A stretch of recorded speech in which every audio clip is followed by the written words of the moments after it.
My dear students, welcome back to one more class. आज की इस क्लास में हम स्टार्ट करने वाले हैं valence bond theory related to coordination compounds. अभी हमने क्लास 12th में जो चैप्टर स्टार्ट किया है वो है कोऑर्डिनेशन कंपाउंड। इसके पहले वीडियोस में मैंने काफी सारे कॉन्सेप्ट जो है कोऑर्डिनेशन कंपाउंड्स के एक्सप्लेन किए हुए। अगर आपने वो वीडियोस नहीं देखे हैं तो आप जरूर देख लीजिएगा, ताकि आपको ये जो चैप्टर जो है वो अच्छे से प्रिपेयर हो जाए। बोर्ड एग्जाम में इस चैप्टर का वेटेज मैक्सिमम 4 to 5 मार्क्स का रहता है। तो चलो आज के क्लास में जो हम टॉपिक स्टार्ट करने वाले वो है valence bond theory. Students, valence bond theory ये नाम वीबीटी ये आपने क्लास 11th में चैप्टर स्ट्रक्चर ऑफ एटम में स्टडी कर चुके हैं। वहां पर हमने सिर्फ एक कॉन्सेप्ट पढ़ा था। तो वैलेंस बॉन्ड थ्योरी के और वो कोऑर्डिनेशन कंपाउंड्स के टर्म्स में क्या एज्यूम्शंस है, किस तरीके से हमें समझाते हैं, वो अभी हम देखने वाले हैं। तो फर्स्ट पॉइंट क्या है वैलेंस बॉन्ड थ्योरी का? वैलेंस बॉन्ड थ्योरी ये कहती है कि कोऑर्डिनेशन कंपाउंड में क्या होता है कि वहां पर बॉन्ड फॉर्म हो रहा है। किसके किसके बीच में बॉन्ड फॉर्म हो रहा है? देखो ध्यान से, बॉन्ड फॉर्म हो रहा है मेटल और लिगैंड के बीच में। लिगैंड्स क्या होते हैं? लिगैंड एक ऐसा ग्रुप ऑफ एटम होता है या फिर एटम्स होते हैं जो किसी को इलेक्ट्रॉन पेयर डोनेट करते हैं। और किसको डोनेट करते हैं? मेटल को डोनेट करते हैं। सो हम कहेंगे according to valence bond theory, in coordination compound there is a formation of metal ligand bond and this metal ligand bond जो है यही आप बहुत ज्यादा हेल्पफुल रहेगा किसी भी कोऑर्डिनेशन कंपाउंड का स्ट्रक्चर को स्टडी करने के लिए। अब हम आते हैं हम इसके लिए सेकेंड पॉइंट की तरफ।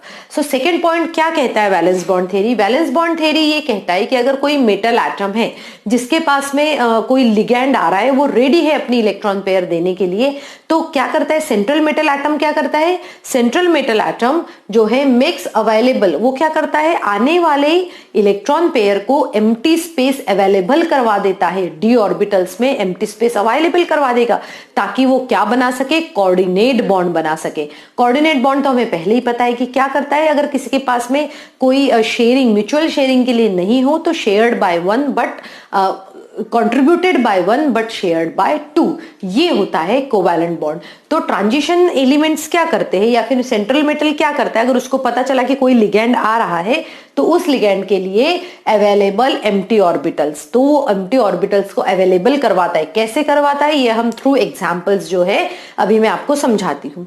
अब देखो, अगर किसी ने एम्प्टी ऑर्बिटल्स अवेलेबल कर दी है तो वो क्या करता है, वो इन सभी ऑर्बिटल्स को मिक्स करके एक न्यू ऑर्बिटल्स बनाते हैं और उन न्यू ऑर्बिटल्स को कहा जाता है हाइब्रिड ऑर्बिटल्स। इसके पहले भी हमने पढ़ चुके हैं कि वैलेंस बॉन्ड थ्योरी है ये स्पेसिफिकली बेस्ड रहती है कोवैलेंट बॉन्डिंग पे, और सेकंड जो रहती है वो होती है हाइब्रिडाइजेशन पे। हाइब्रिडाइजेशन कॉन्सेप्ट हम क्लास 11th में पढ़ चुके हैं। तो यहां पर क्या होता है कि सेंट्रल मेटल एटम जैसे ही देखता है कि लिगैंड कोई आ रहा है तो उसके लिए स्पेस खाली करके रखता है कि भाई वो लिगैंड आएगा और उस स्पेस में आकर अपना बॉन्ड, अपने इलेक्ट्रॉन्स रखेगा और बॉन्ड बनाएगा। अब क्या होता है कि जैसे हमें पता है कि s ऑर्बिटल है, p ऑर्बिटल है, d ऑर्बिटल है, इन सभी ऑर्बिटल्स के अपने डिफरेंट शेप्स होते हैं। अब ये डिफरेंट शेप जैसे s ऑर्बिटल का स्पेरिकल होता है, p ऑर्बिटल का डंबल होता है और d ऑर्बिटल का तो आपको पता है एक क्लोवर लीफ शेप होता है। और ये तो इन सभी ऑर्बिटल्स के डिफरेंट शेप को ना देखते हुए उन सबको कंबाइन करके न्यू ऑर्बिटल्स बनाए जाते हैं और उन ऑर्बिटल्स को कहा जाता है हाइब्रिड ऑर्बिटल्स। क्या कहा जाता है उनको? Hybrid orbitals. तो देखो, अगर किसी कंपाउंड का कोऑर्डिनेशन नंबर, ये क्या है? Coordination number. अगर किसी कंपाउंड का कोऑर्डिनेशन नंबर 4 है, देखो 4 जिसका कोऑर्डिनेशन नंबर 4 है वो कौन से हाइब्रिडाइजेशन के अंडर को जाते हैं वो भी हम बता देंगे। यहां पर क्या है? ये हाइब्रिडाइजेशन। और ये क्या आ जाएगा? शेप। तो देखो, जिसका ऑक्सीड कोऑर्डिनेशन नंबर 4 है तो ये या तो sp3 हाइब्रिडाइजेशन के अंडर जाते हैं, या तो जो हाइब्रिड ऑर्बिटल बनाएंगे या फिर हाइब्रिड ऑर्बिटल को मिक्स करेंगे उस वक्त पे वो sp3 हाइब्रिडाइजेशन करेंगे, या फिर dsp2 हाइब्रिड ऑर्बिटल्स बनाएंगे। तो sp3 एंड dsp2 जो होते हैं इनके शेप क्या होते हैं वो देख लेते हैं।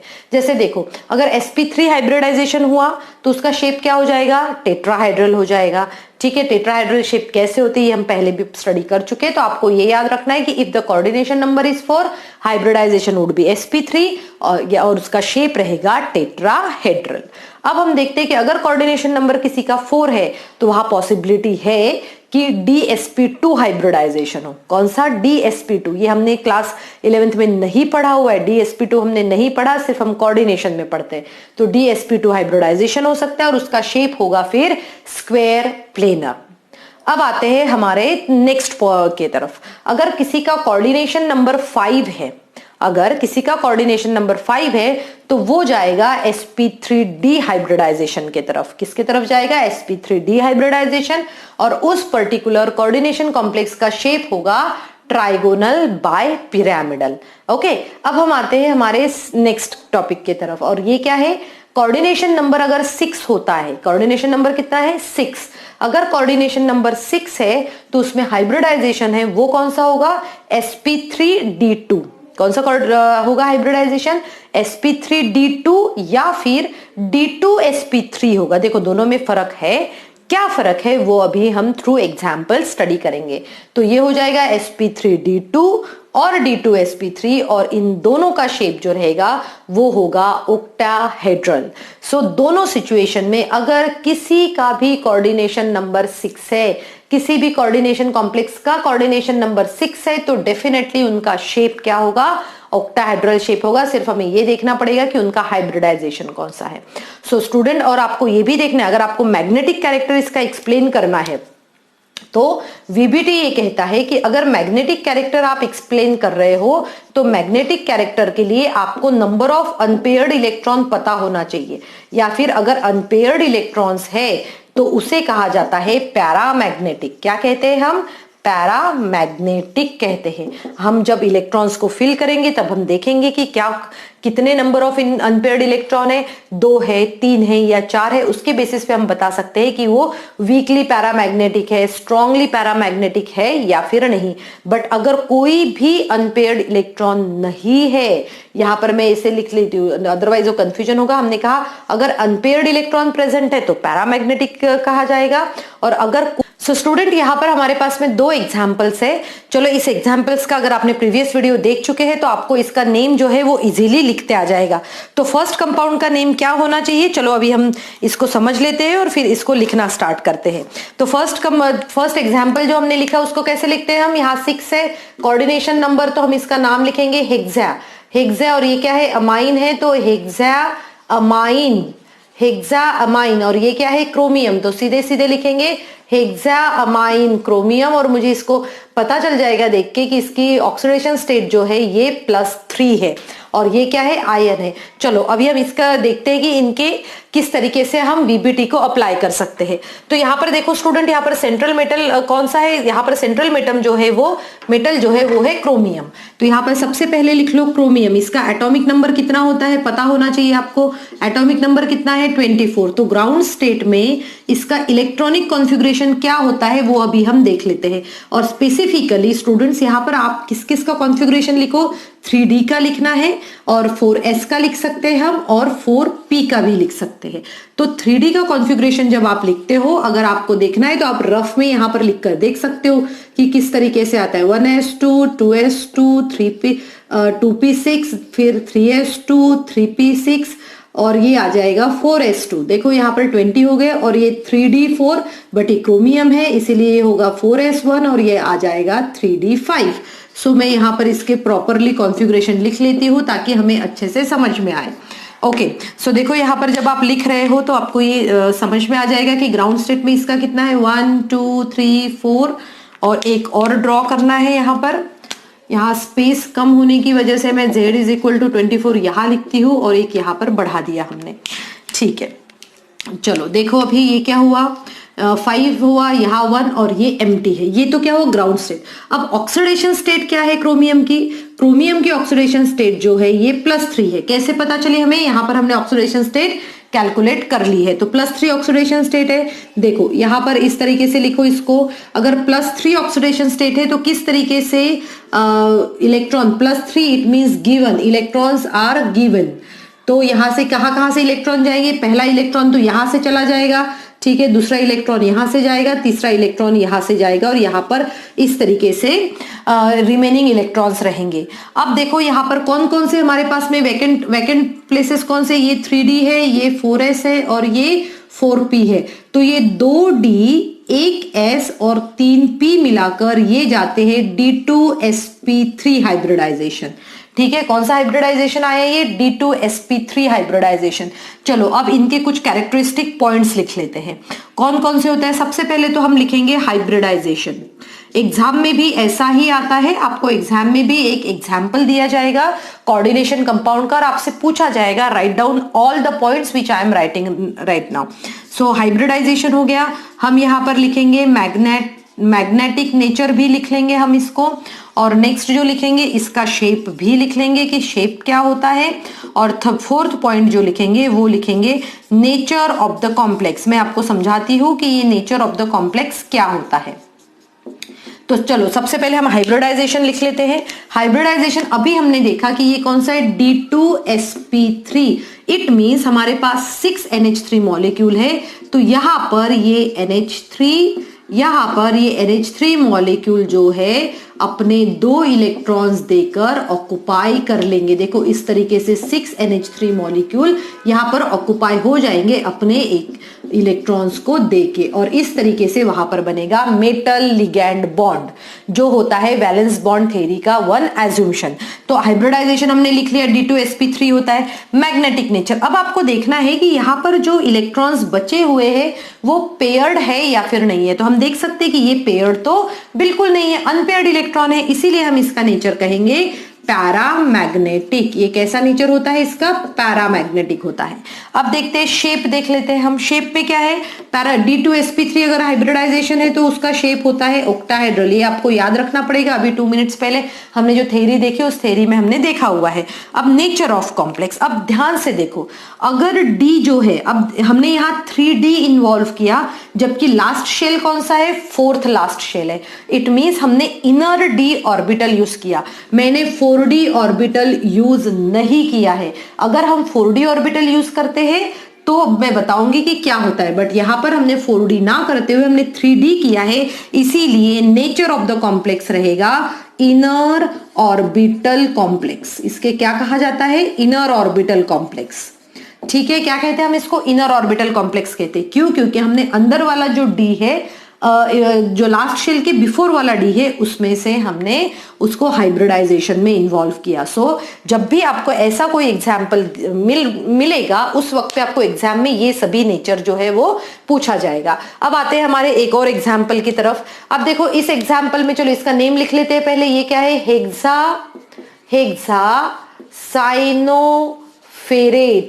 Hexacyanoferrate 3 ion. ठीक है, ये है इसका नेम। चलो अब हम देख लेते हैं। सबसे पहले स्टार्ट करते हैं आयरन से। आयरन का एटॉमिक नंबर कितना होता है? Z इज इक्वल टू कितना होता है? नीचे लिख लेते हैं 26। ये क्या ग्राउंड स्टेट में है, उसका कॉन्फ़िगरेशन जो है वो ग्राउंड स्टेट में है। चलो अभी अगर एक ग्राउंड स्टेट में ये कॉन्फ़िगरेशन है तो हम यहाँ पर लिख लेते हैं 26 का कैसे होता है? 1s2 2s2 2p6 3s2 3p6 4s2, यहाँ 20 हो गया है और ये 26।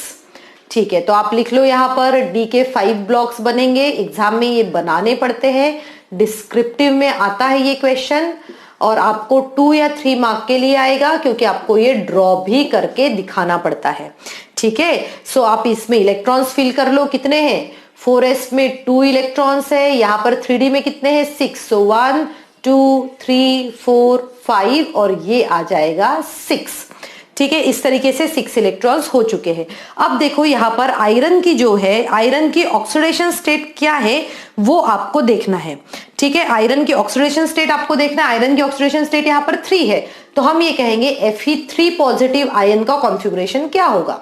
सो यहाँ पर इस तरीके से लिख लो, पहले 5 फिर 1 और यहाँ पर 3 आ जाएगा। ये कौन सा है? 4s है, ये 4p है और यहाँ पर 3d आएगा। अब देखो कौन कौन से इलेक्ट्रॉन रिमूव होंगे Fe3 प्लस करने के लिए। पहले तो ये 2 निकल जाएंगे, तो ये एम्प्टी हो जाएगा और साथ में ये 1 निकलेगा। तो यहाँ पर बचे हैं हमारे पास में 5 अनपेयर्ड इलेक्ट्रॉन्स। अब क्या होता है कि आने वाला जो है, अब ये इन्होंने अपने आप को, हमने क्या कहा था वीबीटी में, हमने क्या पढ़ा हुआ है वीबीटी में, हमने ये पढ़ा था कि जो मेटल एटम जो रहता है ये आने वाले लिगैंड के लिए स्पेस खाली करके रखता है। क्या करता है? आने वाले लिगैंड के लिए स्पेस खाली करके रखता है। और ये जो मेटल एटम ये देख रहा है, कौन आने वाला इंसान कौन है? Cn नेगेटिव है। तो जैसे ही वो देखता है कि ये आने वाला तो क्या है? Cn नेगेटिव है। और अगर Cn नेगेटिव है तो ये क्या करता है? देखो ध्यान से, ये Cn नेगेटिव क्या होता है? इसको स्ट्रॉन्ग लिगैंड कहा जाता है। क्या कहते हैं इसको? Cn को स्ट्रॉन्ग लिगैंड कहते हैं।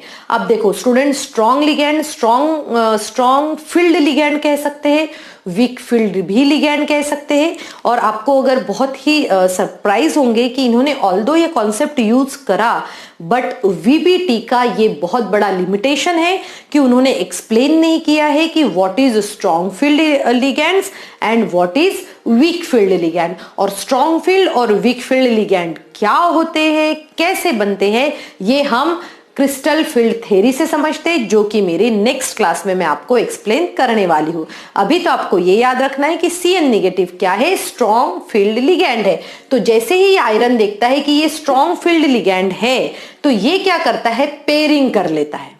क्या कर लेगा? ये पेयरिंग कर लेगा। और पेयरिंग करने के बाद में किस तरीके से पेयरिंग करता है? देखो, ये इलेक्ट्रॉन है, ये पेयर्ड होकर यहां आ जाएगा, ये इलेक्ट्रॉन है, ये भी पेयर्ड होकर यहां पर आ जाएगा। ठीक है, पेयर्ड होकर आ गए इधर, और यहां पर उन्होंने वैकेंट कर दी है जगह, किसके लिए? Cn नेगेटिव के लिए। तो जैसे अब देखो, इसने क्या कर दी? यहां वैकेंट जगह कर दी, तो ये क्या होंगे? हाइब्रिडाइजेशन करेंगे। कौन सा हाइब्रिडाइजेशन करते हैं? D2sp3 हाइब्रिडाइजेशन करेंगे। और यहां कौन आएगा? Cn negative. यहां पर भी Cn नेगेटिव। ये सभी क्या होंगे? Cn नेगेटिव जो है ये ऑक्युपाई करेगा। अब ये क्वेश्चन हमारे माइंड में आता है कि हमें कैसे पता चलेगा कि स्ट्रॉन्ग फील्ड लिगैंड कौन से है और वीक फील्ड लिगैंड कौन से? ये आपको इजीली समझ में आ जाएगा जब आप नेक्स्ट वीडियो स्टडी करोगे, क्योंकि एग्जाम में जब क्वेश्चन आएगा तब तक तो आपने ये पूरे वीडियोस आराम से स्टडी कर चुके होंगे। ठीक है, तो अभी हम याद रखेंगे Cn negative strong field ligand होता है, और इसीलिए वो D2sp3 हाइब्रिडाइजेशन करता है। सो स्टूडेंट, ये क्या सभी पॉइंट्स हम लिख सकते हैं? क्या इसके लिए देखते हैं हाइब्रिडाइजेशन कौन सा हुआ? यहाँ पर D2sp3 हाइब्रिडाइजेशन हुआ, करेक्ट। यहां पर देखो एक ही है, तो हम इसको कह सकते हैं कि वीकली पैरामैग्नेटिक। ये कैसा है? वीकली पैरामैग्नेटिक है। वीकली क्यों? क्योंकि सिर्फ एक ही इलेक्ट्रॉन इसका अनपेयर्ड है। फिर आएगा शेप, तो सभी ऑक्टाहेड्रल ज्योमेट्री होगी इन सबकी ज्योमेट्री क्या है? ऑक्टाहेड्रल ज्योमेट्री है। और ये देखो, अब ये डी फिर से अंदर वाला ही डी यूज हुआ है, इसीलिए इसे कहा जाता है इनर ऑर्बिटल कॉम्प्लेक्स। क्या कहते हैं हम इसको? इनर ऑर्बिटल कॉम्प्लेक्स ही कहते हैं। सो स्टूडेंट, आई होप आप सभी को ये समझ में आ गया है कि हम हाइब्रिडाइजेशन के बेसिस पे किस तरीके से हम लिख सकते हैं उनका नेचर, उनका इट मीन्स कोऑर्डिनेशन कॉम्प्लेक्स का नेचर जो है हम इजीली लिख सकते हैं। चलो अभी हम एक और एग्जाम्पल देख लेते हैं ताकि हमें एक और कॉन्सेप्ट जो है इसका अच्छे से समझ में आए। और उस एग्जाम्पल के लिए मैं लेती हूं यहां पर एक कोऑर्डिनेशन कॉम्प्लेक्स और वो क्या है? वो है COF। तो ये है हमारे पास कॉम्प्लेक्स। एक बार चेक कर लेते हैं कि हमने जो कॉम्प्लेक्स लिखा वो सही है या फिर नहीं है। चलो देख लो, यहां पर हमने लिख लिया। अब इसका नेम क्या होगा? इसका नेम होगा हेक्साफ्लोरिडोकोबाल्ट। हेक्साफ्लोरिडोकोबाल्ट और इसकी ऑक्सीडेशन स्टेट जो है ये 3 है। चलो कोबाल्ट का कितना होता है? 27। Z is equal to 27। इसलिए मैंने कहा था कि सभी डी ब्लॉक एलिमेंट्स के एटॉमिक नंबर हमें याद होना चाहिए। देखो यहां पर इस तरीके से मैं डी ब्लॉक बना लेती हूँ। ये डी ब्लॉक 3D है, 4s बना लो यहां पर इस तरीके से, और ये बन जाएगा 4p। ठीक है, 4p बन गया है। अब देखो यहां पर हम यहां पर देख लेते हैं नेक्स्ट। अब यहां पर कितना 27 का करना है, तो ये यहां तक तो 20 तक हो गया था। देखो यहां पर कर लेते, ये 20 तक हो गया और 27। सो हम इसको लिख लेते, 4s में 2 है, 3D में कितने हैं? 7 है। तो 1 2 3 4 5 6 और 7 हो गए हैं। ठीक है, अब देखो कोबाल्ट की ऑक्सीडेशन की स्टेट कितनी है? +3। तो 3 इलेक्ट्रॉन इसके जाएंगे। ठीक, अब जब तीन इलेक्ट्रॉन इसके जाएंगे, इट मीन्स यहाँ पर देखो कहाँ से इलेक्ट्रॉन जाते हैं, और यहाँ पर हमें 4s 4p और हम कह सकते हैं 4d भी यहाँ पर एम्प्टी है। अब ये कौन सा है 3d। अब 3d में क्या हुआ, यहाँ पर ये 2 इलेक्ट्रॉन यहाँ से चले जाएंगे और 2 इलेक्ट्रॉन इनमें से जाते, तो इसके पास स्टिल इतने सारे इलेक्ट्रॉन्स है। अब ये सेंट्रल मेटल एटम ये देखता है कि आने वाला जो इलेक्ट्रॉन है वो स्ट्रॉन्ग फील्ड लिगैंड है या फिर वीक फील्ड लिगैंड है। उसके बेसिस पे ये सोचेगा कि मुझे पेयरिंग कैसे करनी है, क्या मुझे पेयर अप होना है या फिर नहीं। तो कोबाल्ट ये देखता है कि आने वाला तो वीक फील्ड लिगैंड है, यहाँ पर स्ट्रॉन्ग फील्ड लिगैंड था, ये कैसा है वीक फील्ड लिगैंड है, और वीक फील्ड लिगैंड होने की वजह से ये पेयरिंग अप नहीं करता, और जब ये पेयरिंग नहीं करेगा तो 4s 4p और 4d आपस में हाइब्रिडाइजेशन करेंगे और वो बनाएंगे sp3d2। कौन सा बनाएंगे, sp3d2 हाइब्रिडाइजेशन बनाएंगे। और यहां पर इन सभी पे हम ये कह सकते हैं, इन सभी पे कौन सा आएगा f जो है ये अपने आकर इलेक्ट्रॉन्स को यहाँ पर पेयरिंग अप करवाएगा, यहाँ पर कॉर्डिनेटल लिगैंड बॉन्ड बनाएगा। तो हम लिख सकते हैं वही 4 पॉइंट्स आराम से हम लिख सकते हैं। हाइब्रिडाइजेशन कौन सा हुआ हमारा sp3d2 हुआ।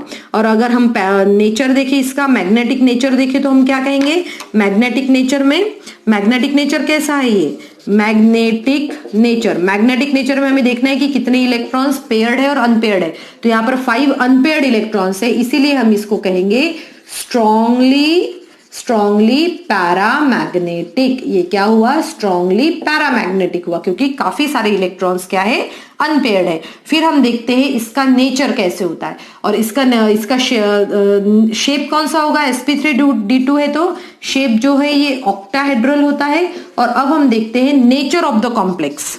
और नेचर ऑफ द कॉम्प्लेक्स में हमें ये देखना है कि d ऑर्बिटल कौन सा, यहां पर देखो 3d इन्वॉल्व नहीं हुआ, 4d इन्वॉल्व हुआ, इसीलिए इसको कहा जाता है आउटर ऑर्बिटल कॉम्प्लेक्स। क्या कहते हैं इसको, आउटर ऑर्बिटल कॉम्प्लेक्स कहते हैं। सो स्टूडेंट, इस तरीके से जो है हम वीबीटी के एप्लीकेशंस को स्टडी कर सकते हैं। यहाँ पर मैंने आपको 2-3 एग्जाम्पल लेकर। सो स्टूडेंट, आई होप आज की क्लास में मैंने आपको जो भी पढ़ाया है वो अच्छे से समझ में आ गया होगा। और अगर आपको ये नहीं समझ में आया है तो आप इसके नोट्स देखिए, नोट्स में से एक बार रीड कीजिए और फिर उसी कॉन्सेप्ट को क्वेश्चंस के साथ कोरिलेट करने की कोशिश कीजिए। सो स्टूडेंट, इस तरीके से जो है हम इसको आसानी से सॉल्व कर सकते हैं। Thank you students and have a good day ahead.